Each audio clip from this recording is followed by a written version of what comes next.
Hash a simple Western love story. "You're coming with me," said the lonely rancher to the woman beaten for giving birth to triplet girls, Wyoming Territory, late January 1877. High ridges of the Snowhorn Mountains. The wind was howling like a wounded beast. The first sound that caught Silas Grizz's ear was not the wind. It was a sharp, high cry of something smaller and more weak. He stopped his horse in the snow. Snow crunched under the horse's feet. He turned his head toward the tree line. There it was again, a baby crying, no more than one baby. He made his eyes small and got off his horse. The path had not been used in days. It cut through the trees like a scar. His boots went deep into the snow with each step. He led his horse by the ropes, listening. His breath came out in white puffs. The sound got louder as he got close to an open space near an old fence post. The post was half rotten and half buried in snow. And there she was, a woman barely standing up. She was tied to the post with sharp wire. Her arms were tied behind her back. Her skin was cut and her hands were bleeding. Snow stuck to her eyelashes and the edges of her hair were frozen. Her lips were cracked. Her face was white as death except for bruises that were purple on her cheeks.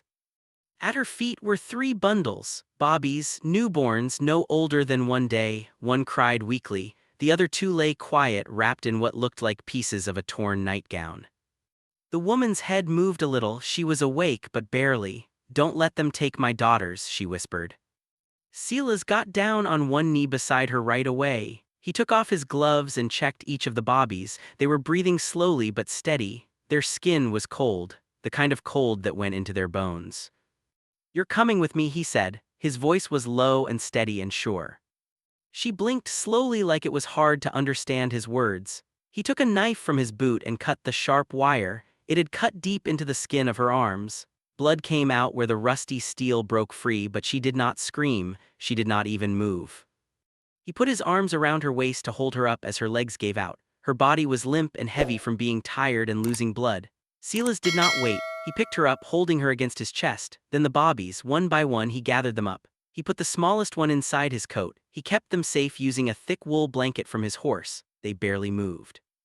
The wind got stronger, cutting across the open space. He used his body to protect them as best he could. His horse made nervous sounds nearby. Silas looked toward the faraway hills. They had half a mile back to his cabin, up the hill, through snow.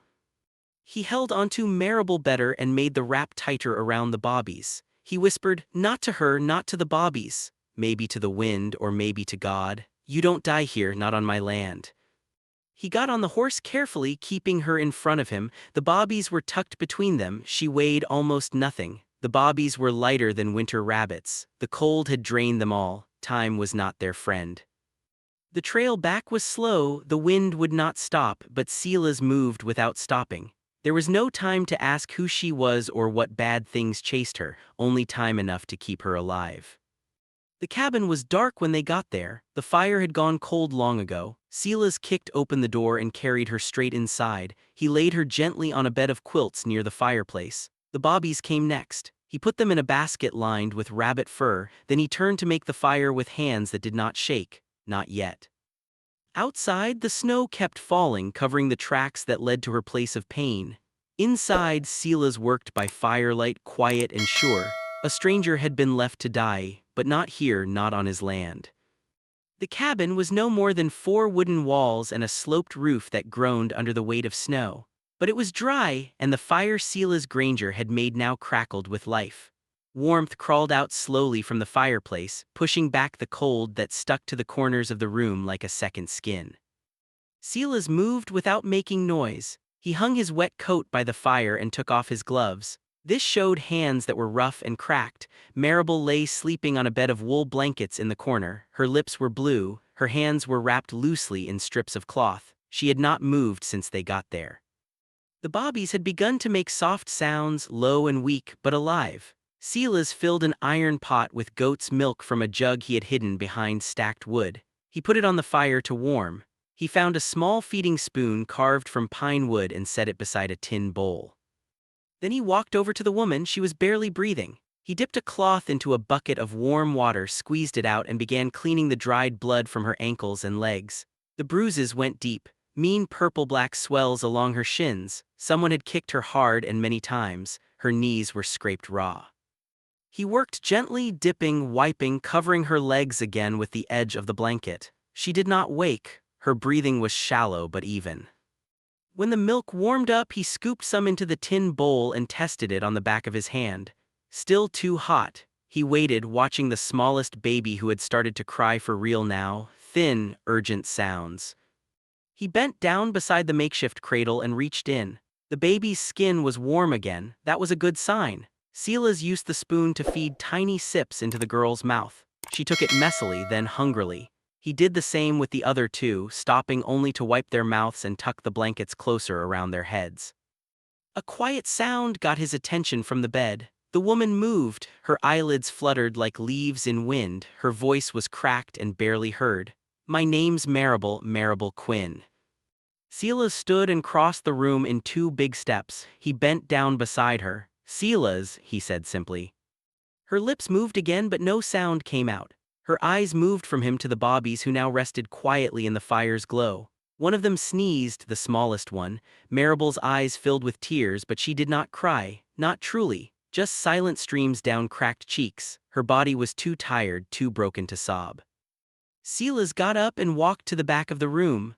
From a trunk he pulled out an old fur cloak, thick elk hide lined with rabbit fur. He folded it and brought it to the basket, carefully placing it beneath the sleeping children. It made the cradle warmer and softer. When he looked back, Marable was watching. He didn't speak. He only gave her a slow nod and went back to the fireplace to add more wood. Sparks rose like fireflies and disappeared into the cabin's smoke-stained ceiling beams. Time passed quietly. The only sounds were the pop of the fire, the slow wind outside, and the soft breathing of 4 bodies slowly coming back from the edge of death. Later, as Silas fed the fire one last time before resting, he heard her voice again, this time firmer, not stronger but sure. "You didn't leave us." He did not answer back. He only sat by the fire, staring into it as the snow howled against the walls and the cold outside was kept away, for now. The storm outside had softened to a hush. Snow still fell, but the wind had died, leaving behind a heavy stillness that wrapped around the cabin like a blanket. Inside, the fire glowed low and steady, throwing flickers of gold light across the rough wooden walls. Marable lay propped up against folded blankets. Her face had gotten some color back, though the bruises still bloomed beneath her skin like ink stains. Her voice was rough and her throat was sore from cold and crying, but she could speak now. Silas sat nearby, making a blade sharp against a wet stone with slow, careful movements.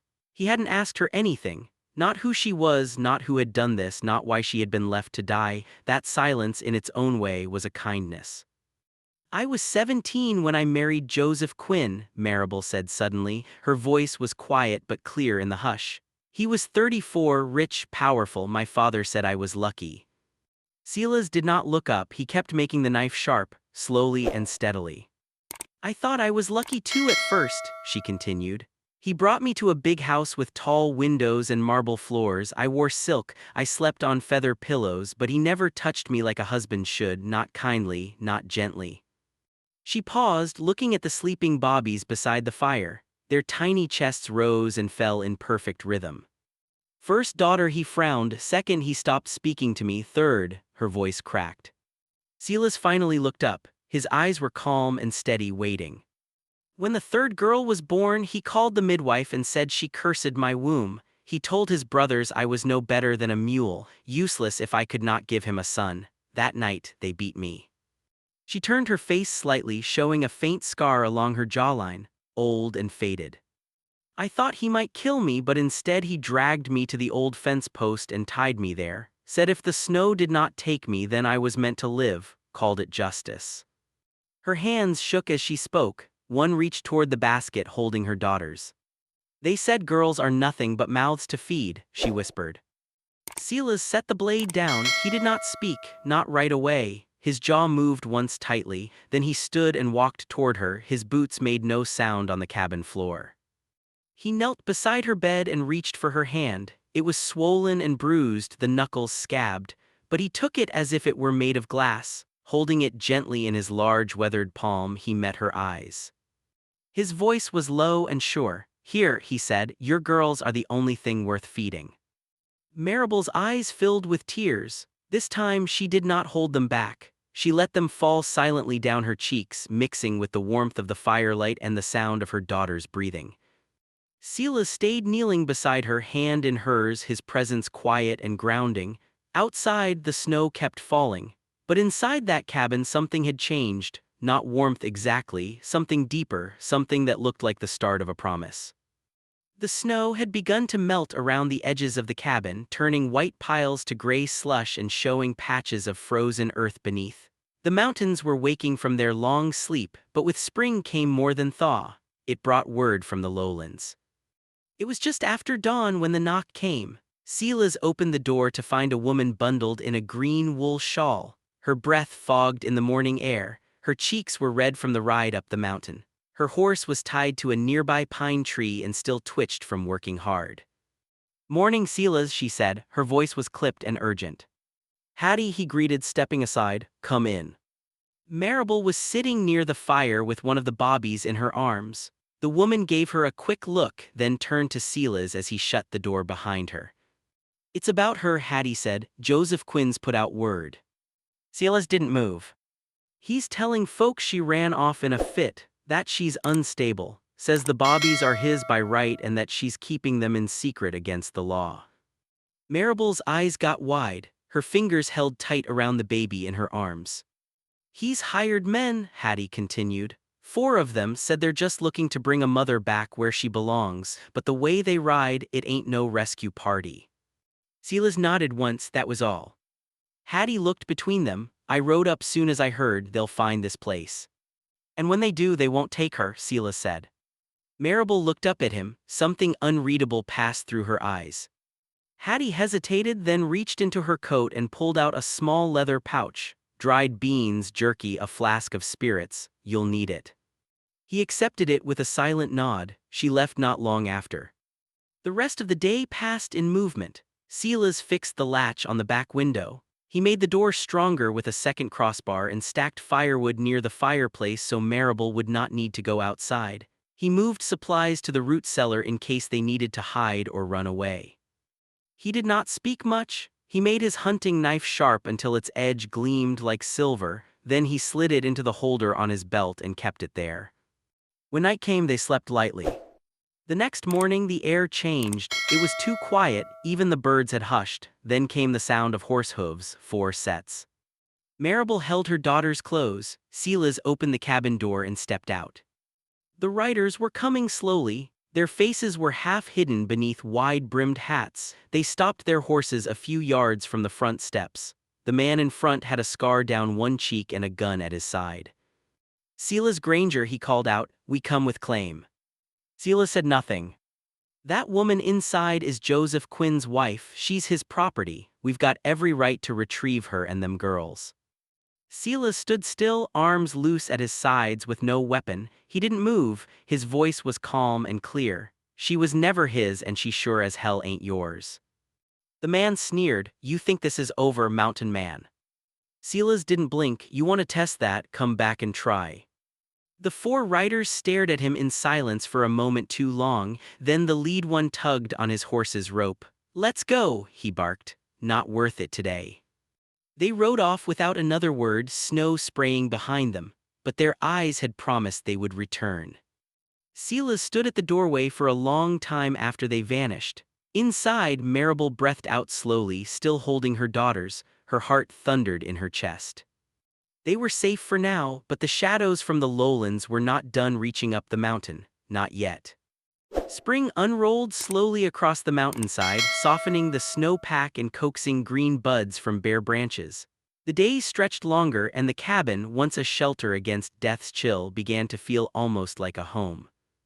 Maribel moved with quiet purpose now. Her steps no longer stumbled. She no longer jumped when the wind blew or when wood cracked beneath the fire. She had taken to cooking small meals over the fireplace. Simple things, stew made from pine roots, wild onions, and whatever Silas brought back from the woods. Sometimes wild mushrooms, sometimes rabbit, once a wild turkey, more often grouse.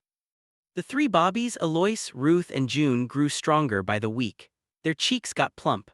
Their cries grew louder and then sweeter, like birds just learning how to sing. They slept in a row of soft nests made from coyote fur and hay lined with pieces of an old quilt Silas had never used until now. Mornings were the quietest. Marable would get up before the sun, tend to the fire, check on the girls. Silas would already be gone out hunting or checking traps. He never left a note but always came back. Their talking stayed short, not cold, just gentle, like two people learning the language of each other's silence. He never asked about the past again, she never spoke of it. The words had been buried like bones beneath the frost. They both knew there was no fixing what had been done, only surviving what remained. Still, small comforts began to take root. One afternoon, Marable found Silas at the workbench outside the cabin. His coat was off. The sleeves of his flannel shirt were rolled up, showing weathered arms. He held a carving knife and a thin plank of cedar. She watched in silence as he worked, whittling each piece with quiet care. He did not look up, but he knew she was there. Later that night, she saw what he had made. 3 wooden plaques, each no longer than a hand span, hung above the Bobby's resting place. They had 3 names in neat carved letters: Alois, Ruth, June. Each letter had been carefully smoothed. The wood was oiled so that it caught the firelight. Marable pressed her fingers to her mouth to keep from crying. No one, not even her own family, had ever carved her daughter's names into anything that would last. Now they hung over their heads like prayers. The days turned gold and green. Marable began to sing to the girls in the evenings, soft lullabies she remembered from childhood, songs her mother used to hum while braiding her hair. Silas would sit by the door. His long frame leaned against the door frame, sharpening tools or polishing his rifle, always listening. One evening the wind shifted. Rain was coming. The air smelled of soil and pine. Marable was stirring a pot over the fire, humming beneath her breath. Silas sat nearby cleaning a pair of rabbit furs. Without turning, without meaning to plan the moment, she spoke his name, not just his first name but the full weight of it: Silas Granger. The room became still. He turned to her slowly. His hands stopped moving. His eyes caught the light of the fire and held it like embers that had waited for breath.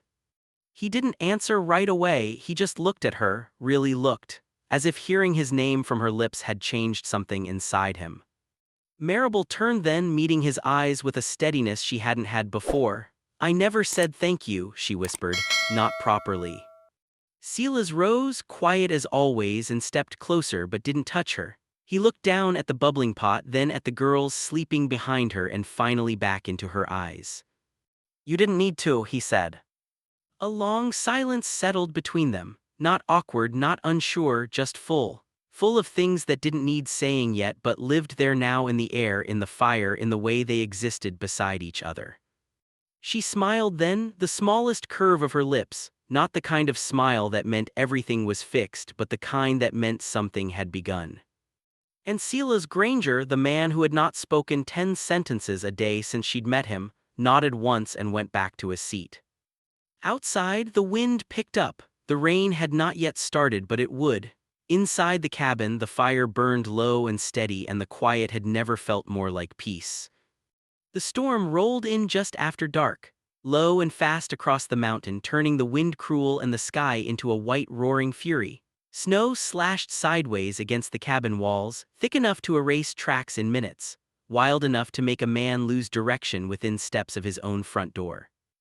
Inside, the fire snapped and hissed. The windows shook in their frames. Silas stood by the back wall, checking the last of the shutters, while Marable held Ruth and June close, her body curled around them. Alois slept soundly beside the fire, unaware of the rising tension in the room.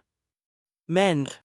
Silas froze. He stepped to the window, brushed the frost with the back of his knuckle, and looked out into the blizzard's swirl. Figures, 3 of them, horsemen moving through the storm, cloaks drawn tight, heads bowed against the wind. They came slow, careful, pushing against the mountain's resistance like they owned it.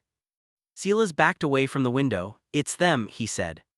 Marable's breath caught. She didn't need to ask who. One look into Silas's face told her Joseph had found them.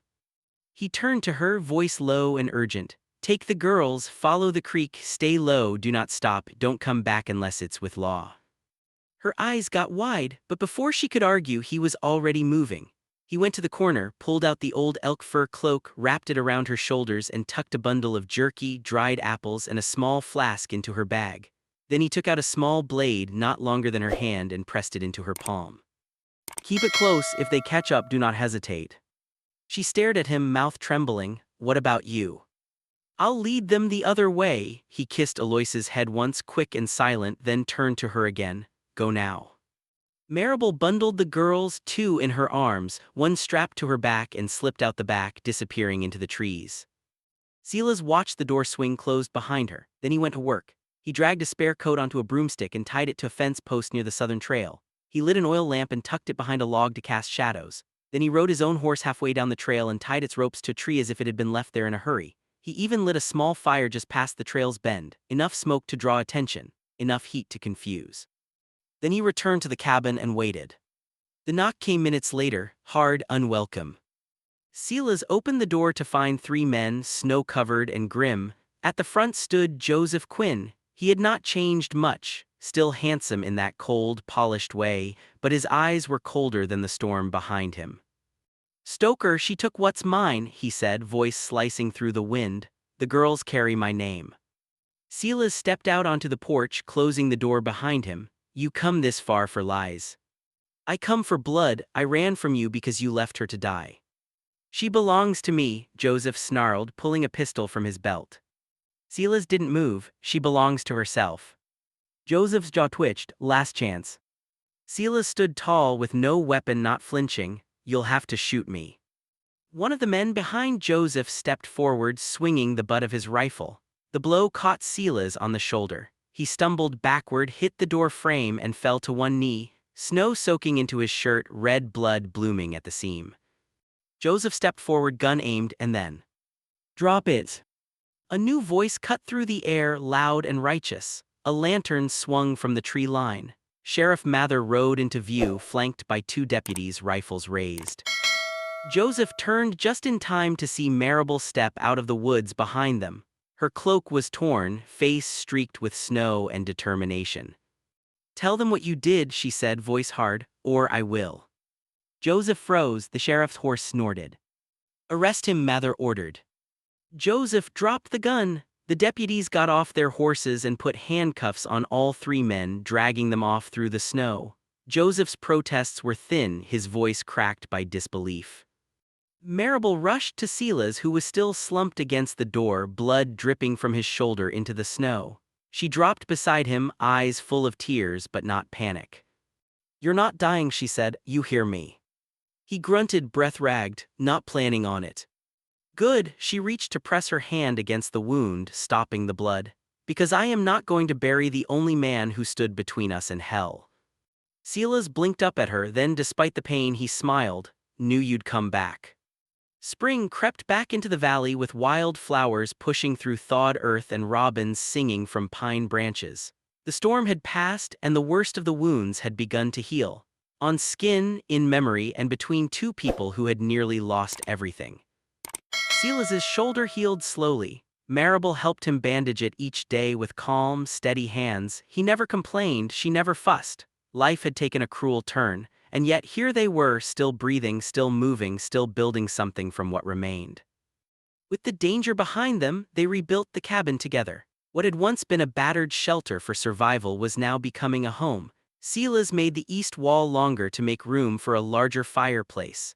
Marable painted the shutters a faded green using leftover paint from an old can Hattie had brought up from town.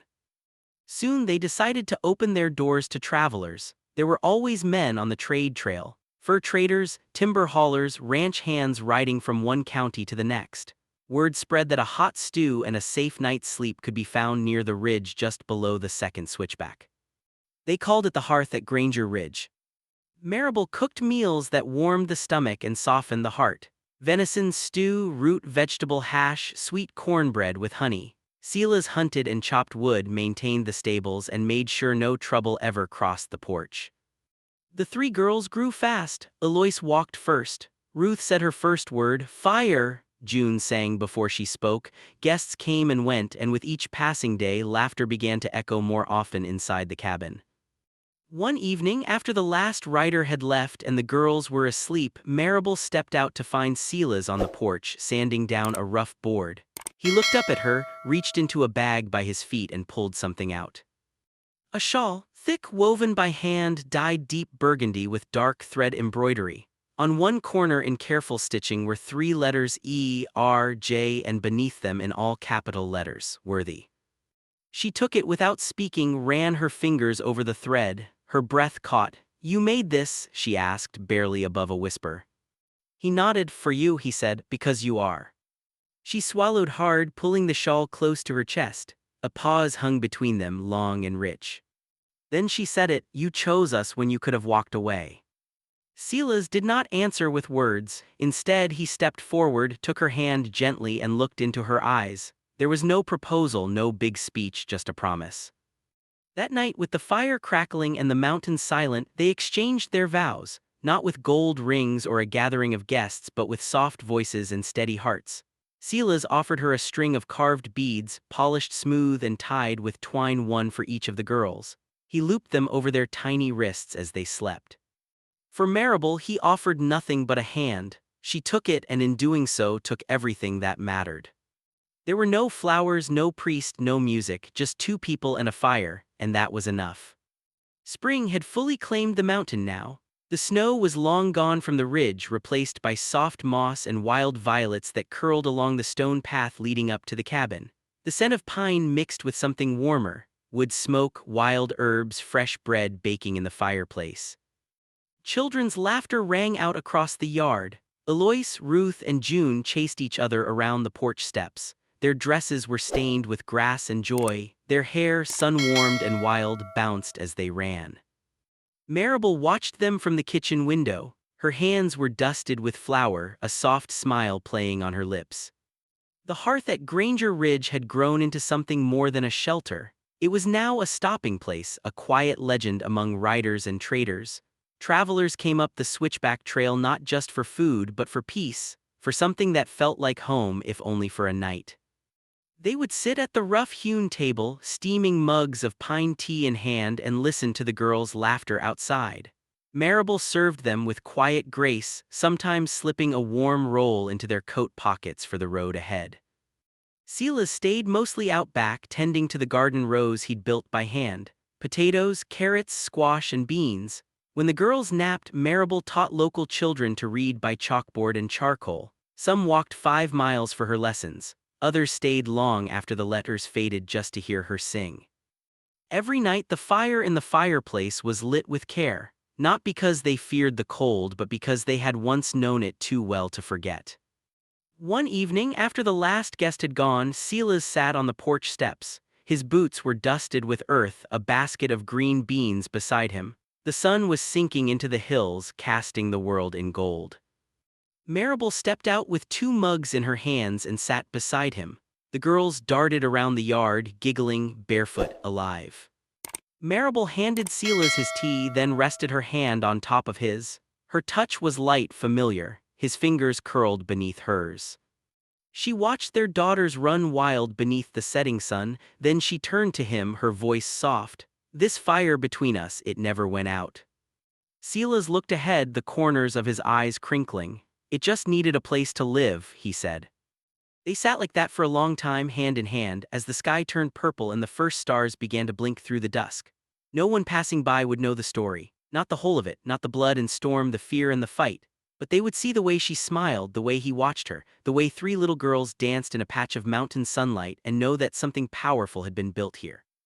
Not from wealth, not from war, but from the stubborn, beautiful kind of love that survives even the worst of winters and stays. Thank you for riding with us through this tale of fire, frost, and a love that refused to fade. In a land where justice was rare and warmth even rarer, Silas and Marable proved that sometimes the strongest homes are built not from timber or stone, but from trust, from sacrifice, and from choosing each other when it would have been easier to walk away. If this story moved you, if it reminded you that even in the harshest places, love can take root and grow, subscribe to Wild West Love Stories for more unforgettable journeys into the heart of the American frontier, where bullets missed, but hearts didn't. Tap the bell so you never miss a story that just might stay with you forever.